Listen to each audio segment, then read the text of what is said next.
When time first began, the Eternal gave life to powerful beings of light, the Drakeels. But as misfortune would have it, the power given to these creatures awoke in them only a boundless pride and an inexhaustible thirst for dominion. Shaken by this betrayal, the Eternal banished them to the deepest abyss of Dracomundus. It was there, in the depths of the earth, that they twisted into the monstrosities that we know today as dragons.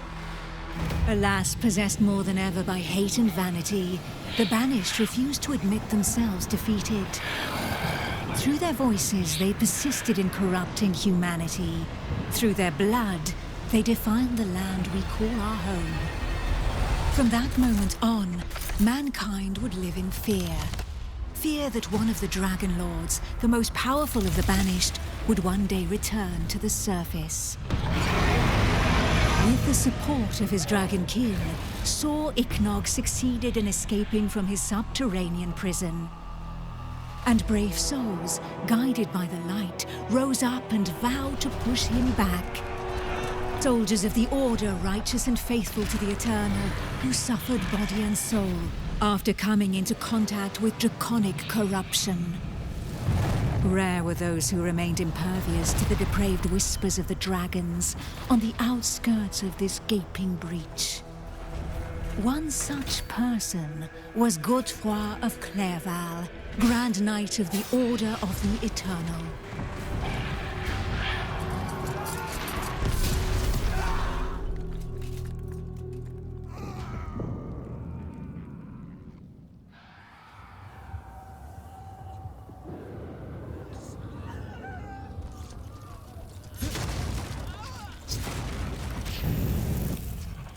The voice of the Dragon Lord blighted people's spirits and petrified their bodies, instilling terror and madness into those who heard it. Never before had a breach so vast been rent between the two worlds. It was here, at this wound between worlds, that the corruption was most potent. One by one, haunted by the whispers from below, the people succumbed to madness. Draconic blood sullied the earth and corrupted the creatures that trod upon it. Pitiful in their wretchedness and too weak to resist the command of their new masters, they drank the blood of the dragon and gave in to depravity. Thus enslaved, they were twisted into ghastly monsters, mockeries, dragonkin.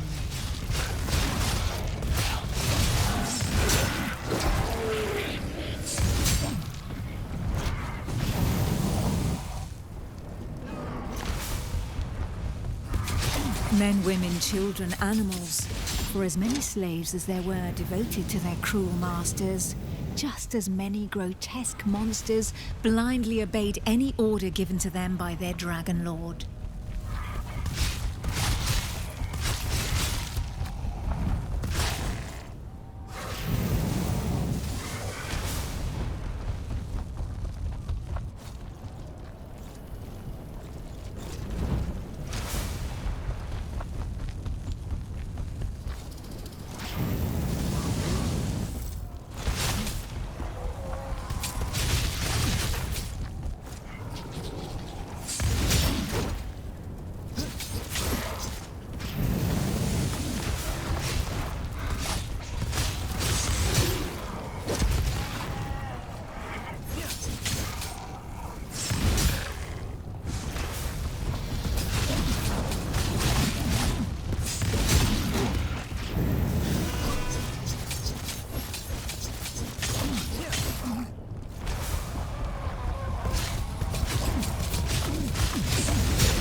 Only the most righteous of souls, guided and supported by the Eternal, were able to resist the corrupting call that led the living to damnation.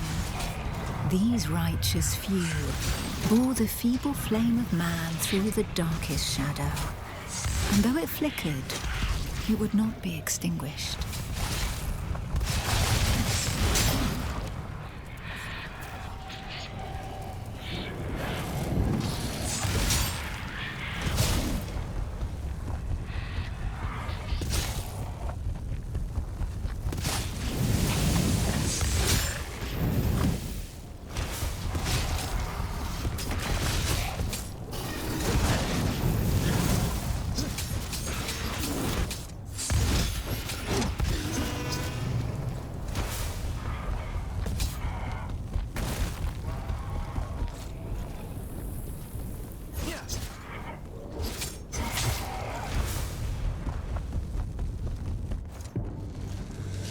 Filled with these fleeting embers of hope, a few brave souls founded an alliance to carve the first breach into draconic defenses.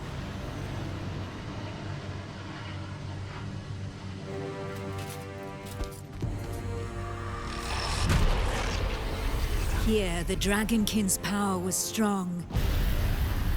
It fused our world with that of the Banished.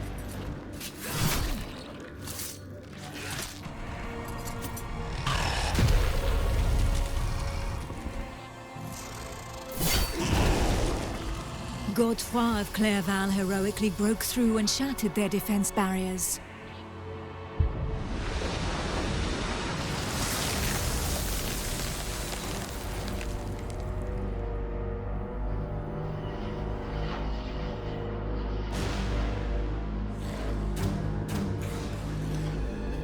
This act of bravery, a feat of the righteous alliance of men, allowed me to lend aid to the Knights of the Order of the Eternal.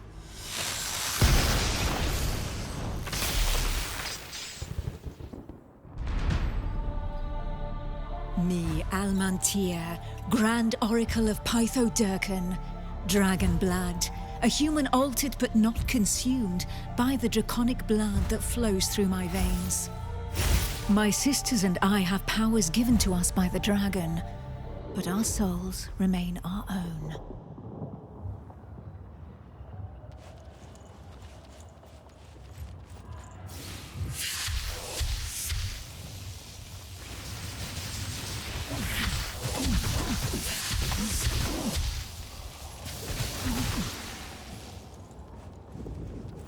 Neither dragonkin nor entirely human, and afforded extraordinary abilities by our forebearers.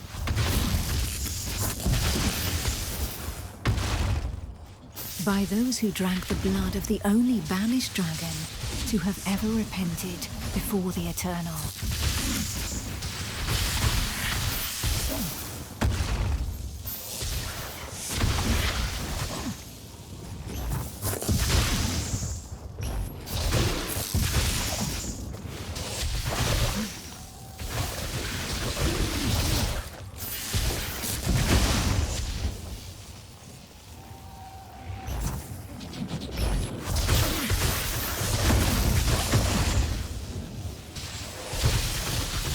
These few drops of draconic blood connected our thoughts to those of the dragons.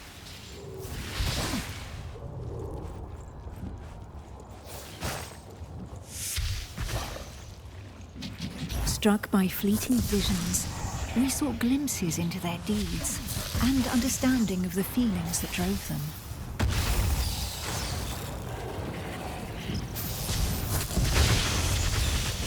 With that understanding came a vulnerability.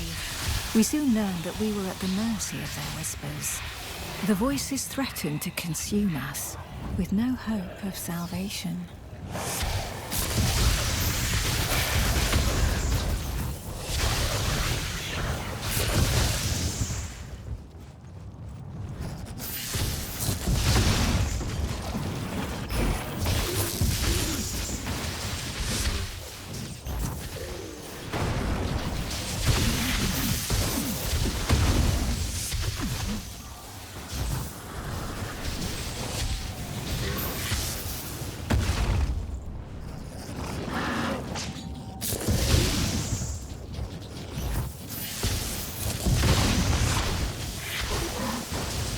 But the formidable link that connected us to the dragons had also awakened something within us. We lived strong in the certainty that the Eternal had pardoned us for the draconic corruption in our veins.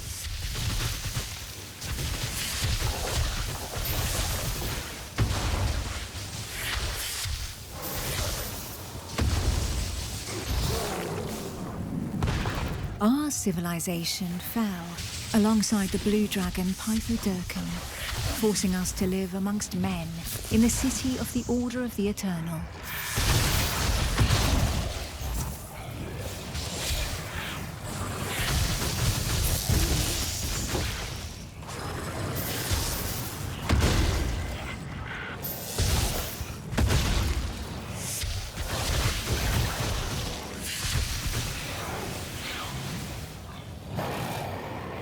Closer to the breach made by Sir Ichnog, Godefroy, fighting fire with fire, confronted the draconic hordes.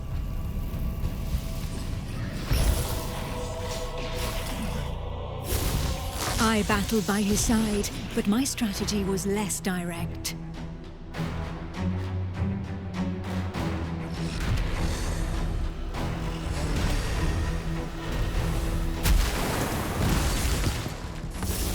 My draconic power allowed me to open up a passageway for the men of Nuragard, all of them prepared to make the ultimate sacrifice to save what remained of humanity.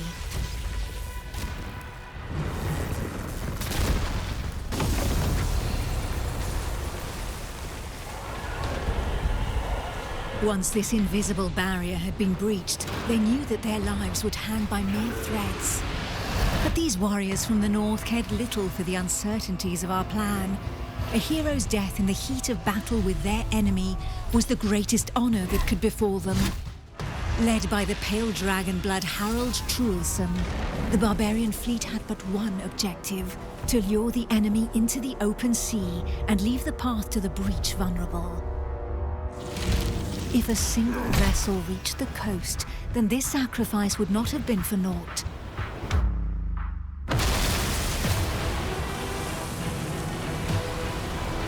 Harold Truelson reached the hostile shore and avenged those fallen from the Toriel clan.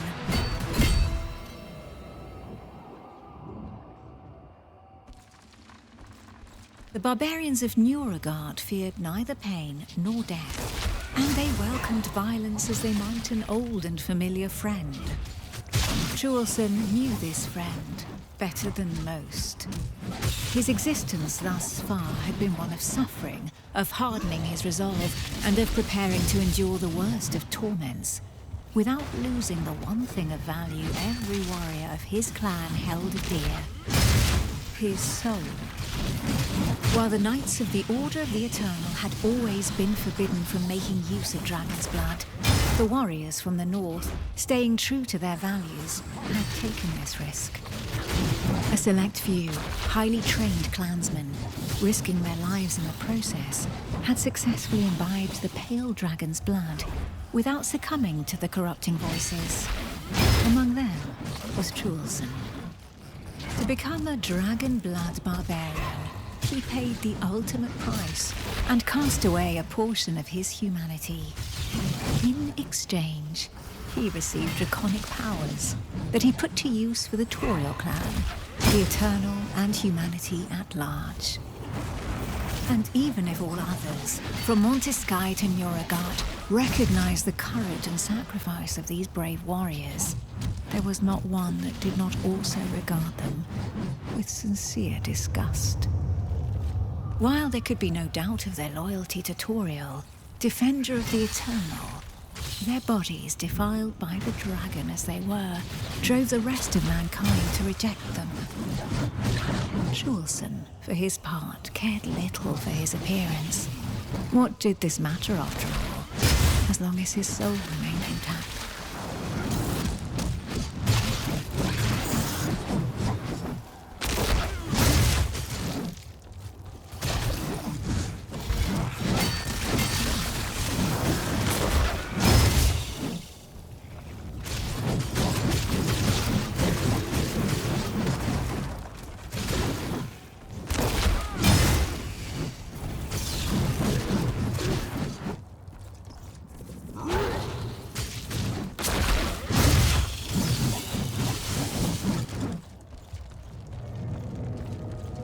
The pale dragon blood had achieved his goal.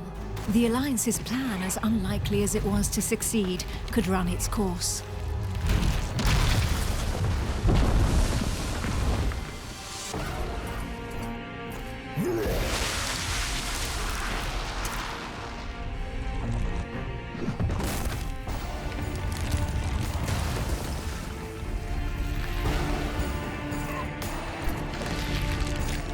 The Barbarian waited for the signal that would tell him where to carve a bloody path through enemy defenses and lure the dragons far away from the breach.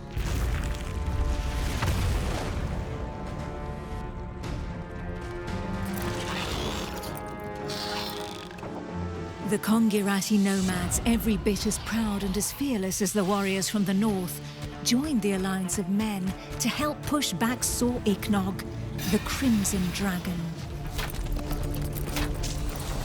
Sitting astride their draconic hybrids, these tracker archers faced the dragons steadfastly and seemingly without fear.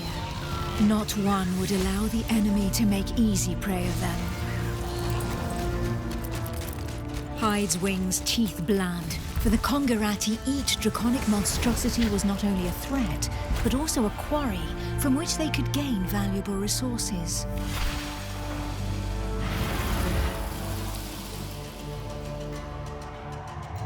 And where others had begged and prayed for divine salvation, these nomads made full use of anything the earth and Providence offered them in order to survive.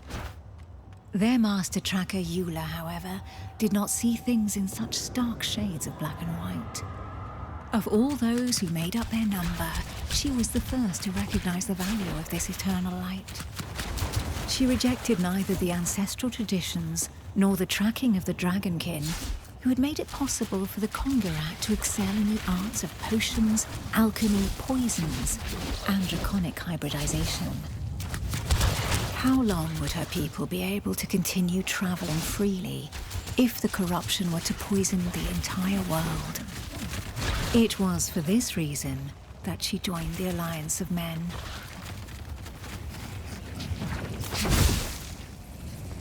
To seal this union, the Order of the Eternal entrusted her with one of their most powerful relics, a single, glimmering scale of light.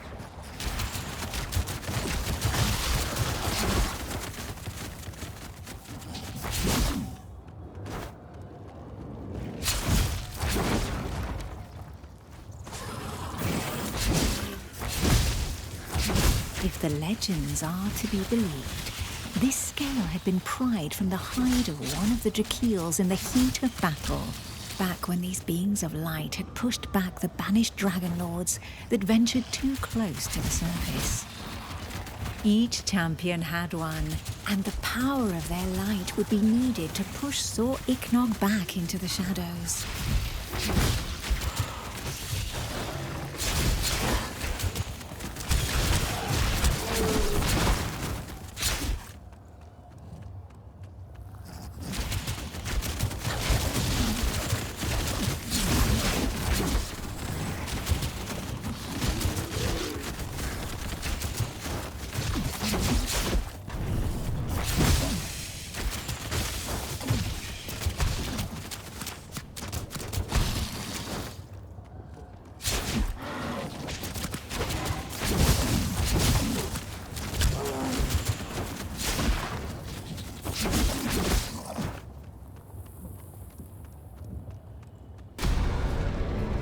It was up to Eula, armed with her scale of light, to cast the invocation. She would then know whether she had been right to put her trust in the Order and in joining the Alliance.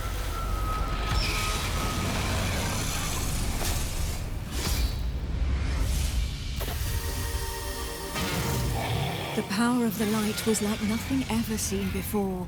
We heard the Dragon Lord howl into our minds, racked with pain and rage.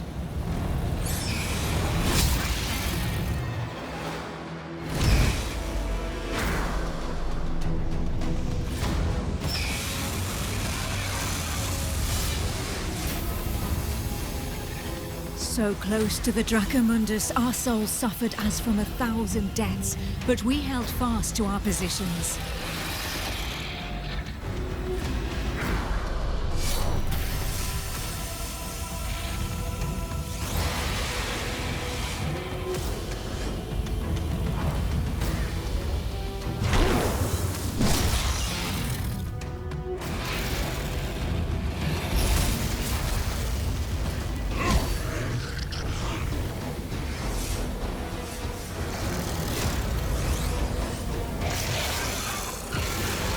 Inch by inch, the divine light pushed the corruption back into the breach.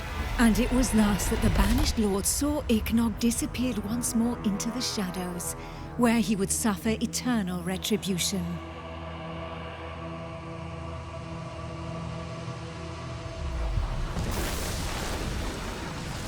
Once calm fell, we were all that was left, the sole witnesses to the feat accomplished by the Alliance of Men. But more than ever, we knew that the taint of draconic depravity still festered in the depths of the abyss, impatient to break free once more. Thus, from the union of men and their allies that stood together in the face of the draconic threat, an elite corps was established within the Order of the Eternal, the Dragon Hunters.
Who knows?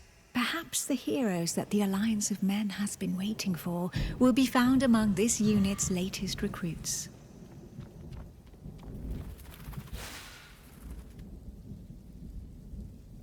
Finally, the trail picks up here, and the tracks are still fresh. We must be close. They must think us far behind. As if they could think we'd let them go after they killed one of our own. We'll avenge your brother, Yorn. Have no fear about that. Apprentice, stay close to us and watch your back. Don't let any Dragonkin get the drop on you. There they are. Nicely done, Songtan. They seem to have gathered here. So that's why my brother was unable to get free. He was ambushed.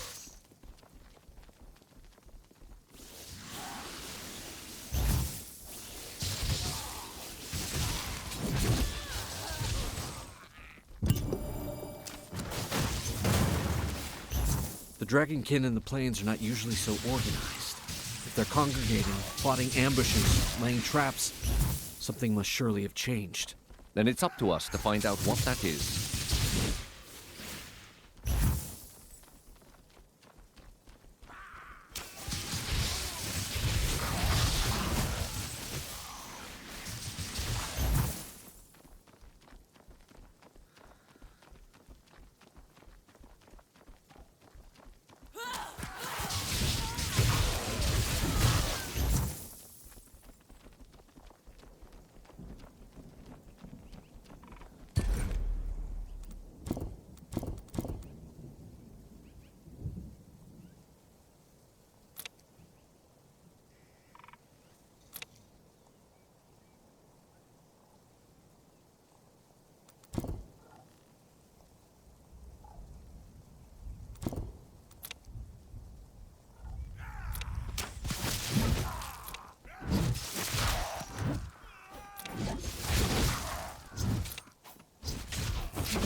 a Dragonkin idol, and the ground, it's soaked in dragon's blood.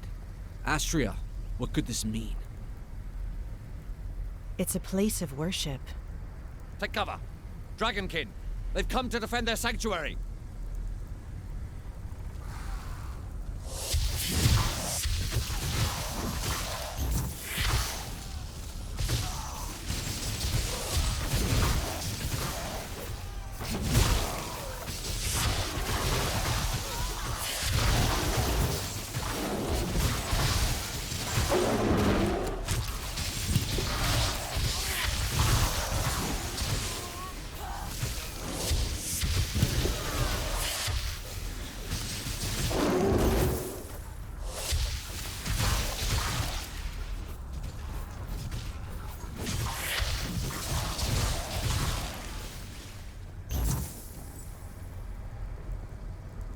Is anyone hurt? Sonkan? Apprentice? We're fine. Somehow. The way the corrupted reacted to our presence proves it. Whatever. We've discovered a new kind of Dragonkin. Foul. Toxic. With amphibian mutations.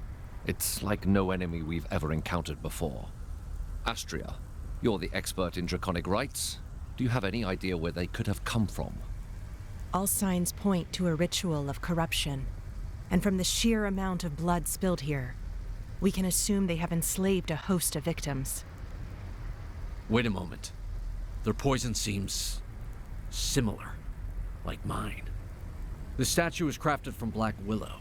It must be from the Jaxara swamp.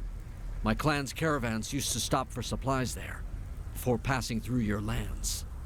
So far from here? Could the Dragonkin have carried this idol all the way across the plains? There would have to be countless adepts among their number if so. We must warn the Council of Montesky without delay.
Would the Dragonkin really have crossed the plains solely to abduct followers?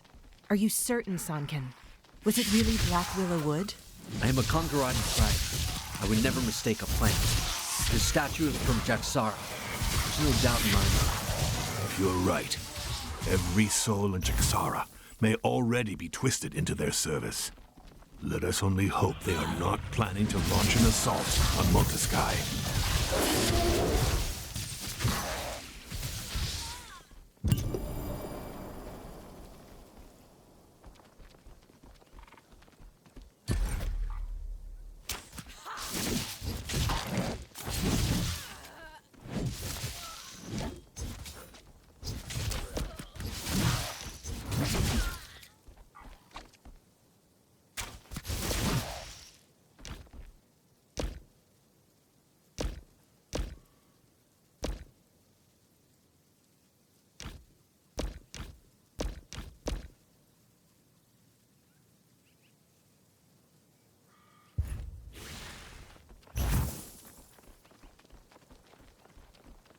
Over here. Let's follow the path back to Montesky.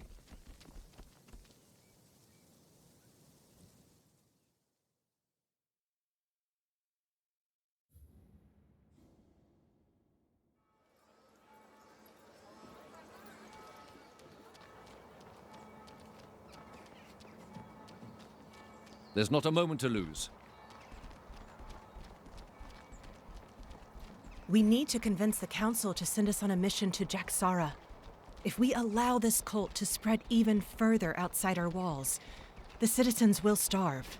Given the scale of this invasion, it should not be difficult to win the Councilors over. They'll surely decide to attack in force. Perhaps it would be best to learn more about our enemy before rushing in. If we are to root out a cult of this size, we need to avoid making any hasty decisions. There would be one way to learn more about these creatures. A reconnaissance mission. If we send a small group, they may go unnoticed. A few skilled soldiers need only enter their lands and target their sanctuaries and camps. Then we'll see how they respond. Wait a moment. You're suggesting we all take part in this operation? Of course. I'm not going to be risking my skin on my own. These Dragonkin have already killed one of our group. It would be madness for all 5 of us to offer our necks to their blades. Only 4 of us are fit to breach enemy lands. 5 if you include the apprentice. Let's not take the risk of us all throwing ourselves into the lion's den. And what exactly are you suggesting, Song Khan? Facing this cult down with a party of 2 to 1,000? Whether we're 2 or 5, we have no chance of eliminating all the corrupted. But their orders are delivered by a leader. If we were to cut off the serpent's head, so to speak, let's work with a group of 2. Make use of the element of surprise and rid ourselves of them before reinforcements arrive. I wonder whether I wouldn't prefer a good old-fashioned melee instead. So be it. The apprentice will accompany Son Khan while we protect the borderlands around the Alliance. The apprentice will gain a bit of experience in the company of a tracker. All that leaves is the accolade, and to make her a dragon hunter officially. Why worry about the formalities, Alaric? Just give her the scale of light already. Let's not hang about on ceremony. These pledges may mean nothing to you, Nomad, but may I remind you that we are in Montesky, capital of the Order of the Eternal. And it is this order that, if I may say so, leads the Alliance, welcomed you into the city, and protects the scales of light. We have made enough compromises as it is. So, your custom should be respected, to the detriment of our own? Be reasonable, Tracker. Need I remind you that your caravans would no longer exist had we not closed the last gates of the Eternal? If we had truly wanted to be rid of your traditions, it would have happened long ago. You were able to profit through trade after taking neither side during the war that turned so many men against one another. Now that we are allies, why persist with this way of life when you could simply travel by gate? Sooner or later, Tracker, your people will need to change their ways. And who are you to dictate how our ways should change? That's enough, both of you. The War of Men is ended. Do not forget, the dragons are the true enemy here.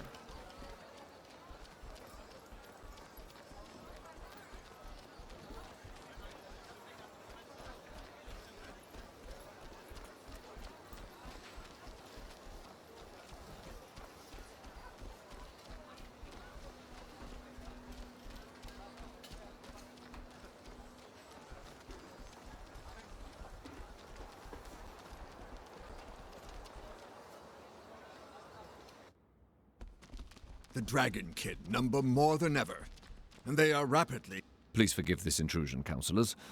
Alas, Grand Tracker, I fear I do not bring the news you are hoping for. Speak, Hunter. As you ordered, we found the Dragonkin that killed one of our own. In doing so, we discovered an ascendant cult, one which swells in number. They are practicing corruption rituals in the plains around Montesky. According to San Khan, the idols they are using are from Jaxara, and the ground there was drenched in dragon's blood. I fear that their intentions have been made all too clear. They have come to desecrate the plains? This close to Montesky? How have they been able to escape our notice for so long? We will need to act before they are able to launch an assault.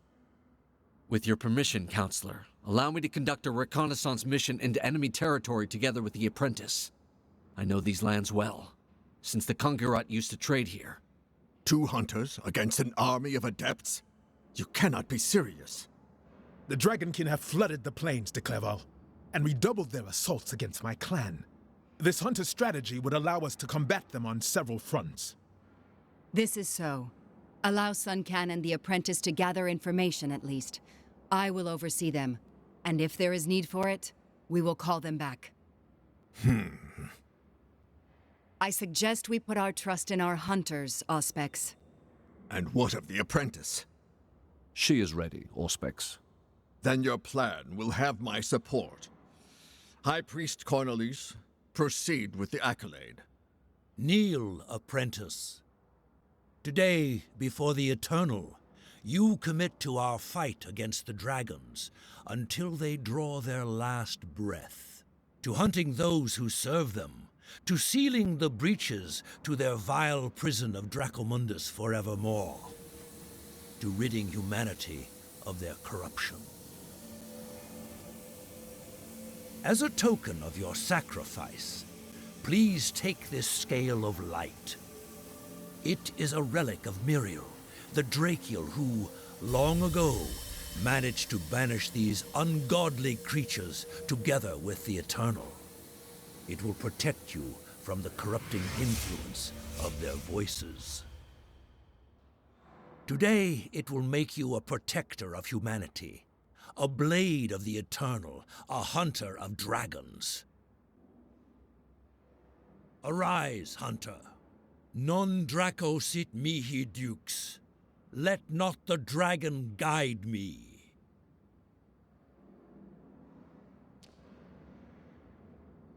Come and find me at the jail before leaving Montescae. Since Sun Can and yourself will be on your own in the Jaxara swamp, we are prepared to offer you our support. The Grand Tracker and I have pooled the Order's resources and Kongirat's expertise to give you a decisive advantage. To meet the dragon's strength with our own, we have raised the first tame wormling. And we have taught it how to fight alongside hunters. It will make for a fearsome ally. Grand Tracker, be reasonable. Nobody has ever been able to tame a dragon. This creature is dangerous. You are right, to a point. Raising it was not enough. To control these beasts of draconic perversion, we needed to purify and subject them to the power of the light. We used blessed seals to do just that. It is not their chains that keep them subjugated, Tracker, but rather our faith in the Eternal. This wormling will accompany the new hunter. Your first mission promises to be a challenging one, and I am in no hurry to be called for a new accolade anytime soon. Innovation is one of the core values of our clan, Sun Can. I wager your opinion will change once you've seen this creature at work. With all respect, Grand Tracker, I highly doubt it.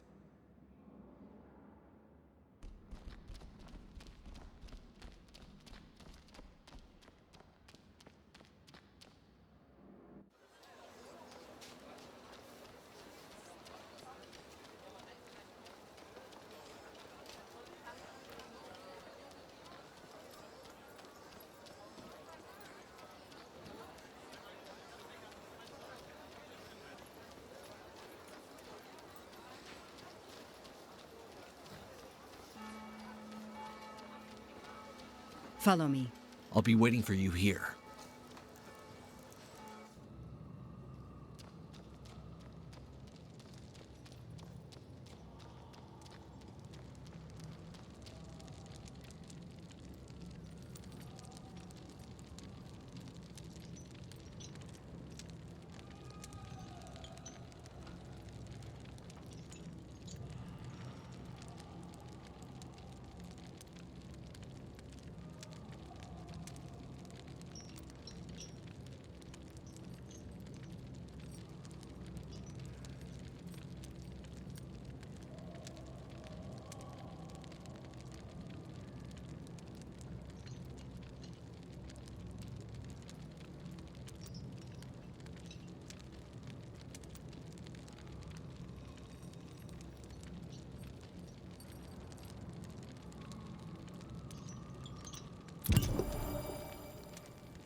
This wormling will add its power to your attacks. Now, Hunter, let us rid ourselves of the cult that is poisoning the Jaxara swamp.